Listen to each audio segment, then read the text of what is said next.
나이 들면서 한 가지 안 좋은 습성이 생겼다. 이것은 소리 없이 스며든 습성이다. 지난 날을 회상하는 습성이다. 나도 모르게 어느 시간이나 어떤 사건을 회상하다가 돌이킨다. 나이가 들수록 더 미래를 생각해야지 라고 생각하며 돌이키게 된다. 하버드 대학 경제학 교수였던 다니엘 알트만이 10년 뒤에 10년 후의 미래라는 책에서 저술한 내용입니다. 이 책은 미래를 예측하고 있는 책입니다. 2011년도 5월 달에 출간된 것으로 되어 있는데요. 그럼 2021년 정도를 예측했다라고 할 수 있겠지요. 이 책에서 다니엘 알트만 교수는 말합니다. 먼저 중국에 대해서 말을 하죠. 지금은 중국이 세계의 공장이다. 초강대국이 될 것이 분명하다. 한동안 중국은 그 힘을 유지할 것이다. 그러나 중국은 어느 시점에 가면 한계에 부딪히게 된다. 그리고 옛날 원래 모습으로 돌아가게 될 것이다. 유럽연합이라고 하죠. EU가 서서히 붕괴되거나 해체될 것이다. 그리고 미국이 다시 그 힘을 전성기 때와 같이 유지하여서 패권을 잡는 국가가 된다. 한국에 대한 얘기도 있고 일본에 대한 얘기도 있습니다만은 이 다니엘 알트만 교수의 10년 후 미래라는 책을 보면서 제가 든 생각이 하나 있습니다. 국가는 그렇다고 치고 그래, 국가는 그렇다 한다면 나의 10년 뒤는 어떻게 될 것인가? 나는 10년 뒤에 어디서 무엇을 하고 있을까? 그 생각을 하지 않을 수가 없었습니다. 물론 지금보다도 노력해야 될 것입니다. 인생의 황금기, 전성기가 되기 위해서 매 순간 최선을 다해서 살아야 하는 것은 분명합니다. 미래를 준비하면서 현재의 노력, 현재의 삶을 최선을 다하는 것이 분명합니다. 그러나 저는 의문이 생겼습니다. 그렇다면 나의 미래는, 나의 10년 뒤는 내가 어떻게 될 것인가? 과거를 보면 현재를 진단할 수 있고요. 현재를 보면 미래를 예측할 수 있습니다. 이것은 서로 떨어진 것이 결코 아닙니다. 그런 의미에서 보면 미래는 지금이라고 할 수 있죠. 미래는 현재라고 할 수 있습니다. 오늘 저와 여러분이 읽은 이 말씀은 예수님께서 그의 사람들을 뽑기 위해 제자로 부르시는 장면이 나옵니다. 이 장면 속에서는 우리가 미래를 위한 현재의 삶이 어떠해야 하는가? 미래를 향하는 믿음의 사람들의 삶의 자세가 우리가 어떠한 모습이어야 하는가를 생각하게 됩니다. 미래를 위한 삶이 어떠해야 할까요? 말씀을 통해서 좀 살펴보기를 원합니다. 먼저 우리에게 있어야 할 것은 열심히 일하는 사람이 되어야 한다는 점입니다. 오늘 본문 18절의 말씀을 보시기 바랍니다. 18절 말씀에 보게 되면 갈릴리 바다가 나오죠. 갈릴리 호수라고도 하고요. 이 갈릴리는 남북으로 길이가 20km, 동서로 12km입니다. 알기 쉽게 설명을 드리자면 평수로 따지면 5천만 평이 넘습니다.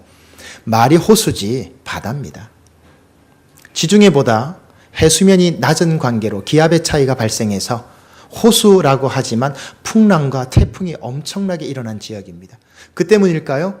어업자원이 아주 풍부해서 드물게도 이 지역에서는 아주 어업이 활발했던 곳입니다. 바로 그곳에서 예수님이 베드로와 야고보, 안드레와 요한을 부르셨습니다. 야고보와 요한을 부르신 거죠. 근데 여러분 이 장면을 잘 보십시오. 고기 잡는 어부를 뽑았습니다. 이들은 소위 말하는 스펙이라는 것이 전혀 없는 사람들이에요. 기술이 있습니까? 재주가 있습니까? 출신이 좋습니까? 배움이 높습니까? 환경이 좋습니까? 아무것도 없습니다. 비천한 어부입니다. 그런데 예수님은 이 사람들을 데려다가 당신의 제자로 삼으셨습니다. 세상적으로 말하는 소위 화려한 스펙은 없었어요. 스펙은 없었지만 이들에게는 한 가지 공통점이 있었습니다. 그 공통점이 뭐냐면 열심히 자신에게 주어진 일에 최선을 다했다라고 하는 점입니다. 18절의 말씀을 보십시오. 주님은 이들이 그물을 던지는 것, 고기를 잡는 것을 지켜보셨습니다. 21절에서는 그물을 깁고 있는 것을 지켜보셨습니다. 여러분, 여기서 우리가 한 가지 놓치지 말아야 하는 것이 있습니다. 그물을 내려서 고기를 잡는 것이 한 30분 만에 금방 끝나는 일이라고 생각하십니까? 아닙니다. 그물을 내렸다가 그 그물을 다시 들어 올려서 고기를 잡는 데까지는 최소한 3, 4시간 이상 걸립니다. 4, 5시간이 걸리죠. 어떤 데 보면 밤새 조업을 하지 않습니까? 예수님은 이 사람들이 그물을 내려서 고기를 잡는 것을 잠깐 지켜보신 것이 아니라 한참 지켜보고 계셨습니다. 그물을 깁는 것도 그냥 지켜보시고 지나간 것이 아니라 한참 동안 서서 그들을 말없이 지켜보고 계셨던 겁니다. 그 다음에 예수님은 그 사람들을 제자로 부르신 겁니다. 중요한 것은 그들이 원해서 제자가 된 것이 아니라 예수님에 의해서 제자로 선택되어졌다는 사실입니다. 일반적으로는요, 뛰어난 스승 밑에 배우기 원하는 사람이 찾아가서 제자가 되기를 원하죠. 그게 일반적입니다. 예수님은 반대였습니다. 예수님은 당신의 제자들을 뽑기 위해서 한참을 지켜보셨습니다. 그들의 일하는 자세, 그들이 땀 흘리면서 수고하는 모습을 말없이 한참을 지켜보신 다음에 그 많은 사람들 가운데 4사람을 골랐던 것입니다. 어떤 사람입니까? 열심히 일하는 사람, 땀을 흘릴 줄 아는 사람, 땀 흘림의 보람을 아는 사람을 예수님은 제자로 선택했다는 것입니다. 예수님은요, 게으른 사람이나 불성실한 사람은 찾지 않으십니다. 왜 그런지 아십니까? 일하는 자세를 보면 그 사람의 믿음도 알 수 있기 때문입니다. 그 사람이 자신에게 주어진 일을 하는 장면을 보면 그 사람의 믿음이 어떻게 될까를 알 수 있다는 뜻입니다. 쉽게 말씀드리면 이런 겁니다. 열심히 믿는 사람이 게으를 수 없고요. 열심히 예수 믿는다고 하는 사람이 직장에서나 자신에게 학교에서나 일을 소홀히 할 수 없다라는 점입니다. 둘 중에 하나입니다. 열심히 믿는데 게으르다. 교회 와서 예배는 드리는데 주어진 일에 열심히 하지 않는다. 둘 중에 하나 가짜입니다. 어떤 게 가짜일까요? 어떤 게 가짜일까요? 여러분은 6일간은 바깥에서 생활하죠. 하루 주일은 예배 드립니다. 어떤 게 진짜일까요? 둘 중에 하나는 거짓입니다. 믿는다고 말하면서 가족을 괴롭힌다거나 가족에게 짐이 되거나 부담이 되거나 직장에서나 학교에서 게으름을 피우거나 열심히 하지 않는다면 그 둘 중에 하나는 가짜입니다. 간단합니다. 어려운 문제가 아닙니다.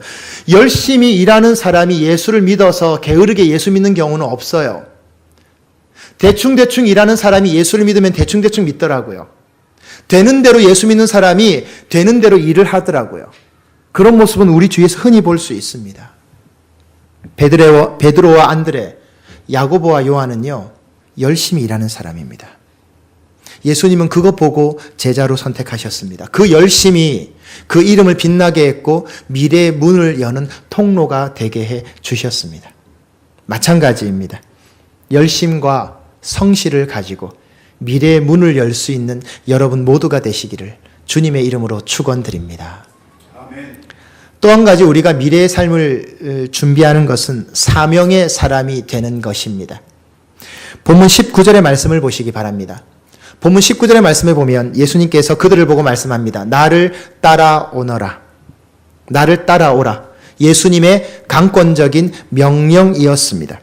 이 말씀은 단순히 예수님을 따르란 뜻이 아니라 삶의 방향과 목적과 관심의 최우선순위를 예수님께 두라는 뜻입니다. 그 의미가 무엇입니까? 사람 낚는 어부라는 뜻이죠. 이것이 바로 목적이고 사명이 되는 겁니다. 여러분 한번 생각해 보십시오. 일반적인 어부는 살아있는 고기를 잡아서 죽이죠. 그러나 사람 낚는 어부는요, 죽은 사람을 살립니다. 그것도 잠깐 살게 합니까? 영원히 살게 합니다. 예수 믿는 생명의 신앙으로 사람을 살리는 것이 사람 낚는 어부입니다. 여러분, 세상에 중요하고 급한 일 가운데 사람 살리는 것보다 급하고 중요한 일이 어디 있겠습니까? 이것은 선교적 명령이고 전도적 명령이고 구원의 명령입니다. 여러분, 그렇기 때문에 예수 믿는 게 어렵습니다. 예수 믿는 게 쉽다고요? 천만의 말씀입니다. 얼마나 어려운지 몰라요. 알고 보면 어려워요. 시험도 많고요. 갈등도 많고요. 고민도 많고요. 부딪힘도 많아요. 그만큼 어려운 거예요. 왜 그럴까요? 예수님 말씀하신 좁은 길이에요. 왜요? 이 부분은 생명을 다루는 부분이기 때문이에요. 이것은 사람의 영혼을 다루는 부분이기 때문에 절대로 사탄과 마귀가 가만히 놔두질 않아요. 어떠한 경우에도 방해하고요. 회방하고요. 공격하고요. 유혹하고요. 갈등하게 만들어요. 그래서 여러분, 기독교 신앙에 이단이 제일 많은 겁니다. 다른 종교는 이단이 이렇게 많지 않아요. 기독교 신앙에만 이단이 이렇게 많아요. 왜요? 생명을 다루는 일이기 때문이에요. 하나님께서 여러분에게 맡기신 믿음의 사명을 감당하기까지 여러분의 갈등이 엄청나게 많을 것입니다. 그러나 그것 때문에 겸손해지고 기도하게 되고 엎드리게 된다면 그 어려움과 갈등이 여러분의 미래의 문을 여는 통로가 될 것입니다. 반대로 생각하시면 됩니다. 베드로와 안드레, 야고보와 요한을 보십시오. 이 사람 비천한 사람들입니다. 형편없는 사람들입니다. 아무것도 가진 것이 없는 사람들이었습니다. 그러나 예수님은 그들의 삶을 인도하셔서 가장 귀한 자리, 빛나는 제자의 자리, 영광의 미래의 문을 열어주셨습니다. 이들은 오직 예수님을 사명으로 알고 달려가고 마지막까지 맞이한 사람들이었습니다. 여러분, 이것이 우리의 인생길이 되어야 하지 않겠습니까? 예수 믿는 것이 여러분의 삶의 최우선이 되어야 합니다. 그때 예수님께서 여러분의 인생을 책임지십니다. 이 은혜가 또한 여러분에게 넘쳐나시기를 간절히 바랍니다. 또 한 가지의 모습이 있습니다. 순종의 사람입니다. 20절과 22절에 보시면 동일하게 나오는 단어가 있습니다. 곧이라고 하는 단어입니다. 즉시, 바로라고 하는 의미이죠. 예수님의 부름을 받고 베드로와 안드레, 야고보, 요한은요, 그물을 버려두고 아버지를 놔두고 배를 놔두고 예수님을 따라 나섰습니다. 여기서 버려두었단 말은 무엇일까요? 정말 버렸다는 뜻이 아닙니다. 예수님의 사역을 위해서, 예수님을 따르기 위해서 인간관계라든지 나의 생계라든지 나의 모든 것의 최우선 순위를 예수님 앞에 두기 위해서 내려놓았다는 뜻이 바로 그 뜻입니다. 정말 버렸다는 뜻이 아닙니다. 오히려 이것은 주위 사람들을, 가족들을 더 얻게 되는 거죠. 예수님은 이것을 높이 본 겁니다. 예수님을 따르기 위해서 다른 것을 내려놓는 것, 이것을 말하는 거죠. 이들의 특징은요, 앞에서 말씀드린 바와 같이 열심히 일하는 사람들이었지만 동시에 머뭇거리지 않았다고 하는 점입니다. 망설이지 않았습니다. 이들은 고민하지도 않았습니다. 오늘 본문 말씀을 보십시오. 이들이 예수님께 질문했다는 부분이 있습니까? 좋습니다, 주님. 내 생계인 고깃배를 놔두고 그물을 놔두고 아버지를 놔두고 내가 당신을 쫓아간다면 당신 나에게 뭐 해주시겠습니까? 내가 받을 보상은 무엇입니까? 나에게 어떤 유익이 있습니까? 라고 예수님께 묻지 않았어요. 그냥 따라갔습니다. 아무것도 원하지 않았습니다. 심지어 미래에 대한 보상조차도 예수님 앞에 요구하지 않았어요. 조건도 없었어요. 그냥 주님 부르시니까 따라간 겁니다. 그래서 주님이 이들의 문을 열어주신 거죠. 여러분, 우리는 어떻습니까? 오늘 우리는 어떤 모습이죠? 계산이나 조건이 많죠. 예수님을 따르면서도요. 포기보다는 요구가 많죠. 때로는 협상하려고 하죠. 주님, 내가 이거 할 테니까 주님 뭐 해주시겠어요? 틀리지는 않았어요. 틀리진 않습니다. 주님 그것도 다 이해하시고 다 받아들여 주십니다. 근데 하나님과 우리가 밀당을 합니다. 우리 젊은 사람들 표현에 밀당을 해요. 밀고 당기기를 해요. 거래를 해요. 협상을 해요. 마치 어떤 때는 비즈니스가 되는 것 같아요. 그러다가 주신 기회 다 놓치고 축복도 잃어버리게 됩니다. 우리가 주님과 이런 관계는 아니지 않습니까? 예수님은 저와 여러분에게 예배할 기회를 주셨습니다. 봉사할 기회를 주셨습니다. 특권을 주셨습니다. 근데 망설이다 보면 이거 다 날려버리는 거예요. 얼마나 안타까운 일입니까? 여러분, 신앙은요, 이해의 영역이 아닙니다. 이성으로 받아들인 영역이 아닙니다. 신앙은 믿음의 영역입니다. 믿어야 이해가 되고 믿어야 보이는 영역이 신앙의 영역입니다. 학문의 영역은 다르죠. 학문의 영역은 가설을 세워야 되고요. 이론을 정립하고요. 실험을 해서 데이터를 가지고 그것을 정립하는 것이 학문의 영역입니다. 그래야 사람들은 받아들이죠. 그러나 믿음의 영역은 다릅니다. 믿고 보는 영역입니다. 믿고 이해하는 영역입니다. 믿고 따르다 보면 길이 열리는 영역입니다. 왜냐하면 말씀의 신비가 너무 크기 때문에 믿지 않고는 이것을 경험할 수 없기 때문인 거죠. 결국 그 순종 때문에 하나님의 은혜를 입게 되는 것입니다. 페르시아에 전해 내려오는 이야기 중에 향기를 품은 흙에 대한 이야기가 있습니다. 어떤 사람이 여행 중에 페르시아 지역을 가게 되었는데 흙을 이렇게 지었는데 거기에서 향기가 나더랍니다. 같이 있는 사람에게 물었습니다. 어떻게 흙에서 이런 향기가 날 수 있는가라고 물었더니 옆에 있던 사람이 말합니다. 장미를 품었던 흙이기 때문에 장미의 향이 납니다. 여러분, 흙에서 장미향이 난다는 거예요. 무엇을 품었느냐? 흙이 장미를 만나면 향기를 품지만 흙이 퇴비를 품으면 악취를 내죠. 향은 나에게 없어요. 내가 무엇을 품었느냐에 따라서 그 향이 나타나는 거예요. 이게 중요한 거예요. 사람도요, 누구를 만나서 누구를 품느냐에 따라서 그 사람의 향기가 달라져요. 냄새가 날 수가 있고 향기가 날 수도 있어요. 우리 한번 직접적으로 얘기를 해보십시다. 세상 냄새 나는 사람 있지 않던가요? 돈 냄새 나는 사람 있지 않습니까? 쾌락의 냄새가 나는 사람이 있지 않습니까? 명예와 권세의 인기가 나는 사람, 냄새가 나는 사람이 있지 않던가요? 저와 여러분은 어떻습니까? 우리가 정말 예수님을 품고 사는 사람들이라면 내가 드러나지 않더라도 내 주위의 사람들이 예수님의 향기를 맡게 될 것입니다. 그 사람에게 나는 냄새는 그 사람이 어떤 사람인가 하는 것을 보여주는 것입니다. 굳이 말하지 않아도 돼요. 설명하지 않아도 그 사람과 같이 대화하고 그 사람과 있으면 그 사람에게 나는 게 향기인지 냄새인지 구분이 된다고요. 그래서 그 사람을 알게 돼요. 굳이 말하지 않아도 되는 거예요. 그래서 주님께 순종하는 겁니다. 왜? 이 순종이 주님을 품는 것이고 주님 세계 안에 들어가는 것이기 때문이죠.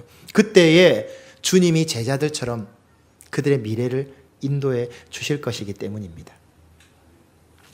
사랑하는 성도 여러분, 사람들은 내일을 미래라고 말합니다.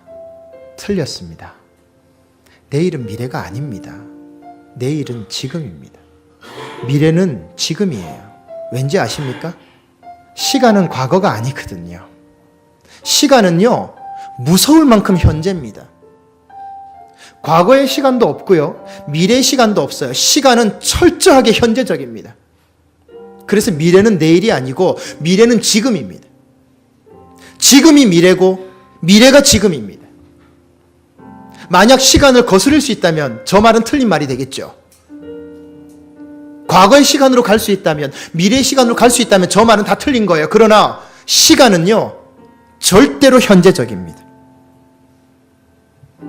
따라서 미래와 과거는 단절된 것이 아닙니다.